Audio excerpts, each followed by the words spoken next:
देखिए अभी कुछ बातें और ध्यान दीजिए आप लोग। जैसे अभी दोस्तों रिज़ल्ट आया है, कल के डेट में जो है रिज़ल्ट आया हुआ है कल के डेट में। तो रिज़ल्ट जो आया हुआ है उसमें रिज़ल्ट कैसा आया हुआ है इसको देखिए, थोड़ा सा डिस्कस करते हैं हम लोग। जो हमारा रिज़ल्ट आया है,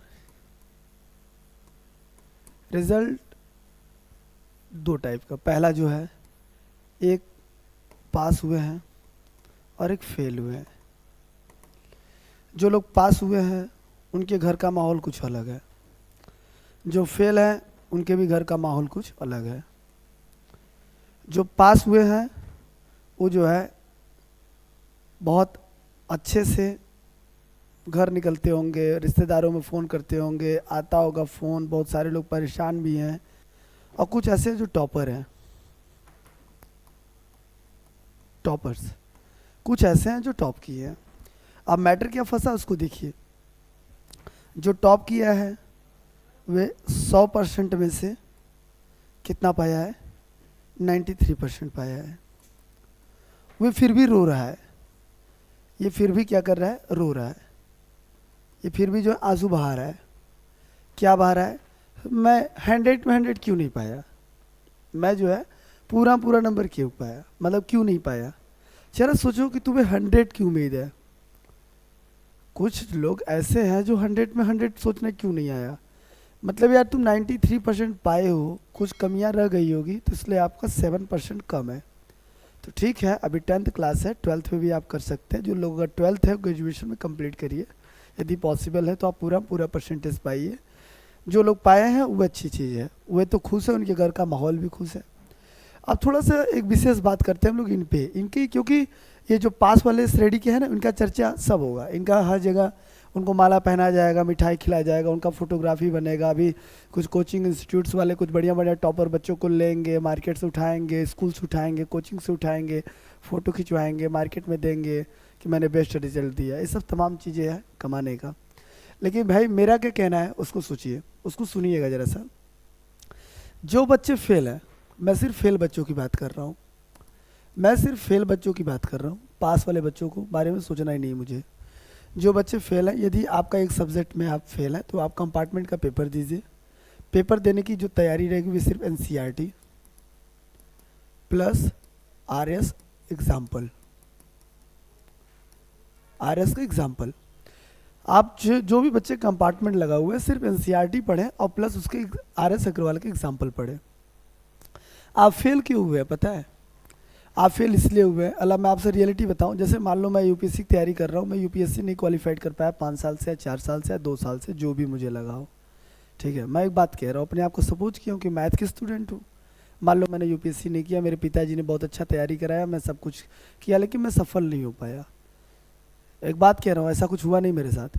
तो हुआ क्या कि ये तो मैं जान सकता हूँ ना कि मैं पास क्यों नहीं हुआ, मेरा यूपीएससी क्यों निकल नहीं रहा है। ऐसे ठीक आप एग्ज़ाम में अच्छा नंबर क्यों नहीं ला पाए। क्या आपने साल भर कोचिंग बदला, हर 6-6 महीने में दूसरी कोचिंग गए थी, फिर आप तीसरी कोचिंग गए।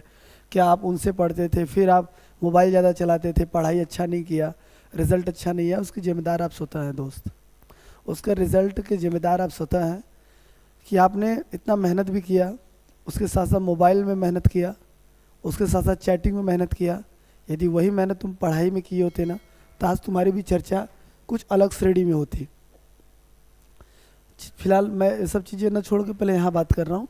जो बच्चे अभी 12th में फेल हुए हैं, सबसे ज़्यादा मैथ्स में, केमिस्ट्री, फिजिक्स में भी हुए हैं। हालांकि कोई मैथ्स में फेल है तो कोई केमिस्ट्री में फेल है, कोई आपका जो है फिजिक्स में फेल है, ठीक है। तो आप जो है ज़्यादा से ज़्यादा एनसीईआरटी लगाइए फिजिक्स और केमिस्ट्री वाले, और जो बेचारे मैथ्स में फेल है वो एनसीईआरटी प्लस एग्जाम्पल लगाएं आरएस अग्रवाल के। मिसरेन इसका मिसरेनियन एक्सरसाइज जरूर लगा कीजिए, मिसरेनियस एक्सरसाइज आप लगा के जाइए, आपका अच्छा रिजल्ट आएगा। बिल्कुल किसी प्रकार का आप टेंशन मत लीजिए। और आपको बता दूं, असफलता असफलता असफलता सफलता की पहली सीढ़ी होती है, ये ध्यान दीजिएगा। आप असफल रहेंगे तभी आप सफल होने का प्रयास करेंगे दोस्तों। ये मत सोचिए कि अच्छा जरा एक बात बताइए, आपने सोचा था, आपने अपने घर में बताया कि सर मैं 80 और प्लस 80 मतलब इसी के बीच में आऊँगा सर, मैं इसके बीच में मेरा नंबर परसेंटेज आएगा। भाई हर बच्चा पेपर देकर आता है, कुछ ना कुछ एनालाइज कर ही लेता है, मेरा इसके बीच में आएगा।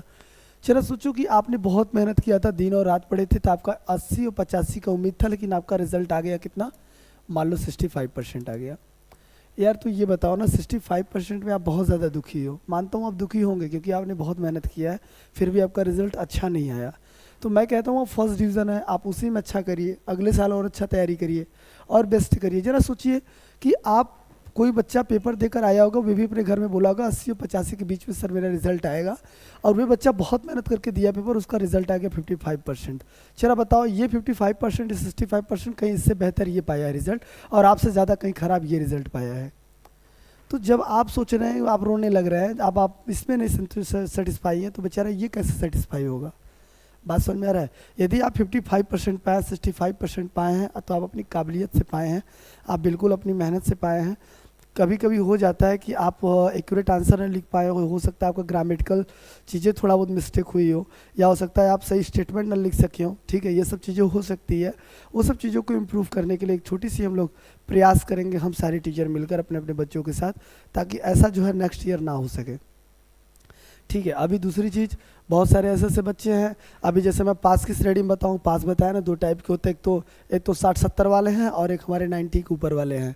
मेरे ही स्टूडेंट पढ़ाए हुए 90 के ऊपर पाए, बहुत सारे ऐसे बच्चे, लेकिन मैं नाम क्यों लूँ उनका, क्योंकि जो पास हुआ है वो अच्छी चीज़ है, पास हुए हो आप। बहुत सारे ऐसे बच्चे हैं, करीब 7 से 8 बच्चे ऐसे हैं जिन्होंने जो है 90+ लिया है मार्क्स, फिर भी मैं उनकी थोड़ी सी भी चर्चा नहीं करना चाहता। क्यों?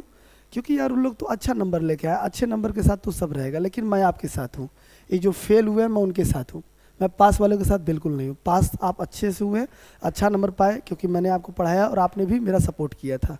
मैंने कुछ नहीं पढ़ाया, आपने जो चीज़ें पूछा मैंने आपको बताया। लेकिन जो लोग फेल हुए हैं उनको क्या करना चाहिए, उनको डीमोटिवेट नहीं होना है, मोटिवेट होना है, पहली चीज़ है। क्योंकि ये बात याद रहे, असफलता ही सफलता की पहली कुंजी होती है दोस्तों।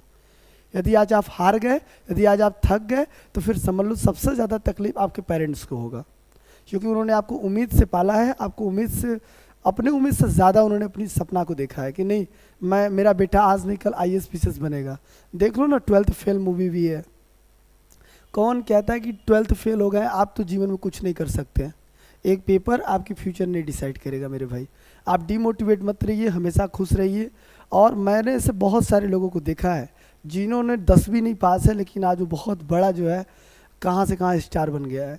बहुत सारे ऐसे ऐसे लोग हैं जो बड़े बड़े कंपनियों खोल बैठे हैं। बहुत बड़े ऐसे ऐसे लोग हैं कि बहुत टॉप लेवल पे गए हैं और सर्विस वाले व्यक्ति को रखे हुए हैं। जाके देखिए, आप थोड़ा पुरानी इतिहास पढ़िए तो पता चलेगा। इसलिए फेल होने के बाद जो है इतना ज़्यादा टेंशन लेने की जरूरत नहीं है कि मेरा रिजल्ट ख़राब आया, मैं उससे ज़्यादा अच्छा एक बात और है, फेल होने के बाद कभी कोई व्यक्ति पास होने के बाद या पास जब हो जाता है, ठीक है, आप टैलेंटेड है, पढ़ने में तेज है, वो आपको फ़ोन नहीं करेगा कोई रिश्तेदार। जब आपका रिजल्ट आ जाए तो पुराने से पुराने दूर से दूर रिश्तेदार भी फ़ोन करके पूछते हैं क्या रिजल्ट आया भाई आपके बेटे का, कोचिंग पढ़ता था, स्कूल जाता था, बहुत बिजी था, प्रैक्टिकल दे रहा था।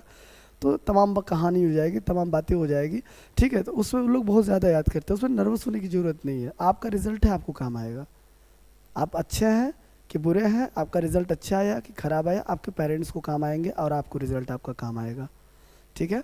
इसलिए बिल्कुल डिमोटिवेट होने की ज़रूरत नहीं है। जो जैसा है उसको उस हिसाब से जवाब दिया जाएगा, लेकिन वक्त का इंतज़ार करिए। यानी आप कंपार्टमेंट का पेपर दीजिए, इम्प्रूवमेंट का पेपर दीजिए, और ज़बरदस्त तैयारी NCERT से करिए ताकि आपका मार्क्स अच्छा है दोस्तों, और आप जो है कुछ अच्छा कर सके। देखिए आज हो गया आज और कल, ठीक है, यानी जो है 15-16 तारीख, 14, 15, 16, 3 दिन जो है 15-16 तक आपका CUT का पेपर होगा। CUT का पेपर आज भी है, कल भी है। CUT का पेपर दीजिए आप लोग, कुछ विद्यार्थी दे रहे होंगे, और पेपर देने के बाद जो है आप छूट जाइए अपने NCERT वाले कंपार्टमेंट में। बिल्कुल ना आप इधर जाना है ना आपको इधर जाना है, सिर्फ एक जगह फोकस करिए, केवल NCERT किताब पर NCERT पढ़िए और उसके बाद आप पेपर दीजिए। आप कंपार्टमेंट में पास होइए, अच्छा रिजल्ट लाइए, उसके बाद आगे की पढ़ाई आप अपना कंटिन्यू करिए। सिर्फ एक महीना दे दीजिए मेरे भाई, 1 महीने के बाद आपका रिजल्ट अच्छा आएगा, ओके। इसलिए मैंने वीडियो बनाने का एक मेरा पर्पज़ ये था, कुछ बच्चे ऐसा जो रिज़ल्ट आया होगा तो उनके पेरेंट्स बहुत क्रोधित हो गए होंगे, अरे तुमने मेरा पैसा डुबा दिया, मैंने तुम पे भरोसा किया था, मैंने तुम पे उम्मीद किया था। अरे बच्चा है, रिज़ल्ट ख़राब आया, वो आपका बच्चा ख़राब नहीं हो गया सर। आप बच्चों को अपने सिखाइए कि ऊंचा रखना सदा इरादे, साहस कभी न खोना तुम, गिर कर उठना उठ कर चलना, पीछे कभी न मुड़ना तुम। यदि तुम फेल हुए हो, एक बार फेल हो जाओ, 2 साल फेल हो जाओ, 3 साल फेल हो जाओ, तुम हर एक नया नया काम कर रहे हो फिर भी फेल हो जाओ, अपने बच्चों को सपोर्ट करिए सर, क्योंकि आप पिता ही एक ऐसा शख्स है कि जो गिरने के बाद भी बेटे को उठाने का उम्मीद रखता है। माँ ही एक ऐसी शख्स है जहाँ से सारे दरवाजे बंद हो जाते हैं, माँ का दरवाज़ा कभी नहीं बंद होता है दोस्तों, वो हमेशा आपको वेलकम करेंगे। सर आप लोग से रिक्वेस्ट है, अपने बच्चों को कोऑपरेट करिए, उनको एक बार फिर एनर्जी भरिए। आप अपने लिए नहीं, अपने बेटे के लिए कमाइए, अपने बेटे को स्टैंड करिए, ताकि जो है आपका बेटा बेहतर से बेहतर कंपार्टमेंट में ये रिज़ल्ट ला सके और वे कहीं भी किसी प्रकार का डीमोटिवेट ना हो सके। ओके, धन्यवाद। बस इससे ज़्यादा मैं कुछ बोलना नहीं चाहूँगा। उम्मीद करता हूँ कि मेरी बात आप लोग समझ रहे होंगे, सारे पेरेंट्स, सारे टीचर्स और सारे हमारे जो मेरे भाई स्टूडेंट्स हैं, उन सबको मैं बोल रहा हूँ, कोई रिज़ल्ट बहुत बड़ी मायने नहीं रखता है। आप चलने के लिए देखिए, ये नहीं कि बहुत बड़ा मायने नहीं रखता है, क्योंकि आपका जो ये पहला पावदान होता है ना, जैसे 10वीं होता है, 12वीं सेकेंड होता है, थर्ड आपका ग्रेजुएशन होता है। ग्रेजुएशन आप तभी करेंगे जब आपका रिज़ल्ट अच्छा आएगा 12th का। लेकिन मैं कह रहा हूँ कि आपने मेहनत किया, अच्छा रिज़ल्ट नहीं आया, या फिर मान लो फेल हो गए, या फिर आप उस तरीके से तैयारी नहीं किए थे, तो बिल्कुल नहीं, आपको नर्वस होने की ज़रूरत नहीं है। आप कंपार्टमेंट का पेपर दीजिए, इम्प्रूवमेंट का दीजिए, आप आगे बढ़िए। उम्मीद करता हूँ कि मेरी बात आज आप लोग को समझ में आया होगा दोस्तों।